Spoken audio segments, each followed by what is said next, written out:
Hello, happy Friday, Paul is UK here and welcome to another game video. So today we're looking at Manic Miner, the Amstrad CPC version. So yeah, you can see I've got the 128 machine on, but this does work perfectly fine on the 464. The reason why it's the 128 is because it's easier with the disc images. So let's just have a look what's in the disc. Obviously this was out on the cassette as well. Let's run the game. Okay, we've got some sort of piracy screen here by the looks of things. Quite common back in the day, quite common now actually, to be honest. But yep, there it is. Just ignore this. Oh no, it's not. Is it in, because it's in? I think it was because it was in French or something.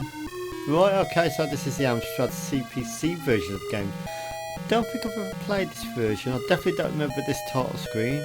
So let's press enter to start. So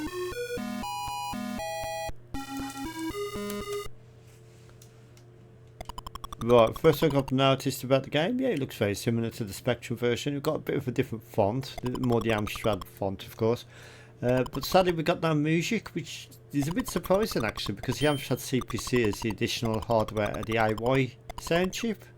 So maybe a bit lazy there. Even the Spectrum 48 version had continuous in-game music, which was beeper, just a beeper. It wasn't even done by a sound chip. So that's a bit lazy, I think. Lazy programming maybe. Graphics are good though. Looks the part. Looks like it could have been almost ported from the Spectrum version actually, because there's a bit of colour clash. Notice when I jump through this red bit here, the body of Manic goes a little bit green on his body there. Interesting. Right, let's jump over this guy. I was never any good at this game.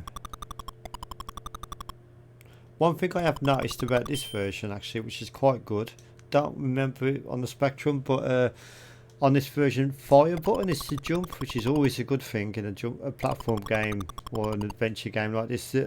Trying to use up to jump. I think the Spectrum version was the same actually. Trying to use up to jump with the diagonal, it's just a nightmare. So let's try that again. So yeah, it is a bit of a shame that there's no music in game. Like I said, the Spectrum 48 version does have music continuously throughout. Just coming from the basic beeper speaker. And amazingly, on the Spectrum, which was quite clever, they managed to get music and sound effects all coming from the beeper simultaneously. So there was cutouts, of course, whenever a sound, a jump happened, like a sound effect jump happened, because obviously the beeper is not a real sound chip. It's just, I think it might be just doing it directly from the CPU or something like that for anti. And yep, that was pretty impressive. As regards to Manic Miner, I've never been any good at this game. I always find it difficult just to get off the first screen, to be honest, because I'm shit at games. But yeah, if you ever wanted to see what the Amstrad CPC version is, that's what it's like. It's got no music in game. It's got this music on the title screen. Title screen looks a lot different than the Spectrum version as well. And that's it. So let's give it one more go, shall we? The jumping sound sounds a lot like the Spectrum version actually. Let's try and get past here. These floors, this sort of floor that you're walking across disappears as you walk across. Everything's out to kill you, so just be careful. Not an easy game, to be honest.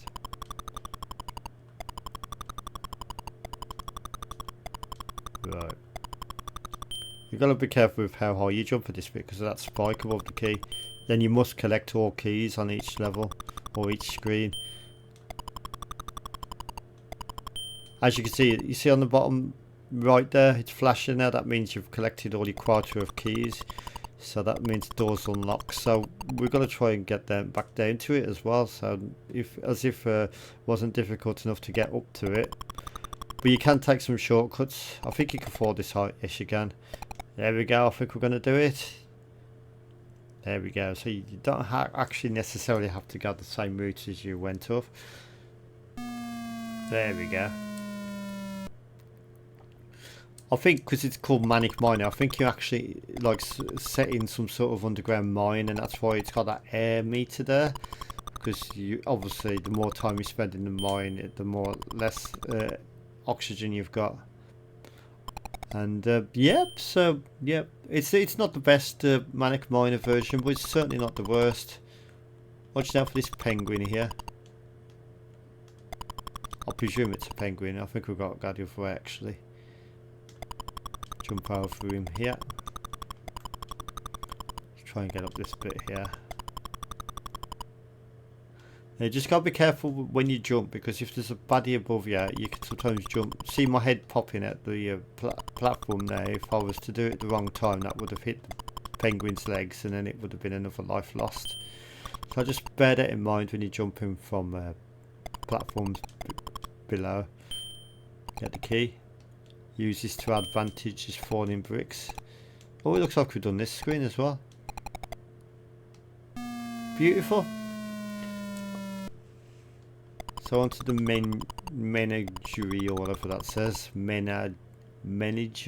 I'm not sure. Can't really pronounce that. And you got these like ducklings and stuff. Obviously, as you progress through the game, it gets harder and harder. It's not going to get easier, is it? Watching out for these duck things. Oh, you fuck! Went into the spider at the top. So yeah, that's a quick look at Manic Miner on the Amstrad CPC. I'm going to give that one a 7 out of 10. What I think it could have done with is the option to have in-game music, because I think it could have definitely done that because of the additional AY sound hardware that the Amstrad CPC 464 base model actually has. So I'm not sure why that wasn't included. If anyone knows of any modifications to the game, or if any versions of the game had the music, let me know in the comments, and I'll see you in the next video. So happy Friday, thank you for watching.